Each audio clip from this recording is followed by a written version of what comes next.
सुबह का समय था। गांव का स्कूल रंग बिरंगी सजावट से सजा हुआ था। बच्चे हाथों में झंडियां लिए इधर उधर दौड़ रहे थे। कोई मंच सजा रहा था, कोई फूलों की माला तैयार कर रहा था। स्कूल की दीवारों पर बड़े बड़े अक्षरों में लिखा था, जय भीम और 14 अप्रैल भारत रत्न डॉ भीमराव अंबेडकर जयंती। कक्षा 5 का छात्र आदित्य अपनी मां का हाथ पकड़कर स्कूल पहुंचा। उसने देखा कि सब बच्चे खुश होकर तैयारी कर रहे हैं। उसने मां से पूछा, मां, आज इतना उत्सव क्यों है? क्या कोई बड़ा त्योहार है? मां मुस्कुराई और बोली, हाँ बेटा, आज से बड़ा त्योहार हमारे लिए कोई नहीं। आज 14 अप्रैल है, बाबा साहेब अंबेडकर का जन्मदिवस। यह दिन हमें याद दिलाता है कि हम सब बराबर हैं, किसी से छोटे नहीं। आदित्य हैरान होकर बोला, मां, लेकिन बाबा साहेब कौन थे? क्या वे राजा थे? क्या उनके पास तलवार थी? मां ने उसके सिर पर हाथ फेरते हुए कहा, नहीं बेटा, वे राजा नहीं थे।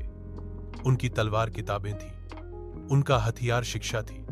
उन्होंने भेदभाव और अन्याय से लड़ाई तलवार से नहीं, बल्कि ज्ञान से लड़ी। वे ही हमारे संविधान के निर्माता थे। इसी बीच स्कूल में कार्यक्रम शुरू हुआ। शिक्षक मंच पर आए और बोले, बच्चों, 14 अप्रैल 1891 को मध्य प्रदेश के महू नगर में एक बालक का जन्म हुआ। उसी बालक ने बड़े होकर भारत का भविष्य बदला। वह बालक था डॉ भीमराव अंबेडकर। बचपन से ही उन्होंने जाति और छुआछूत का दर्द झेला, लेकिन उन्होंने हार नहीं मानी। उन्होंने कहा था, शिक्षित बनो, संगठित रहो और संघर्ष करो। यही उनके जीवन का मंत्र था। बच्चे ध्यान से सुन रहे थे। आदित्य की आंखें चमक उठीं।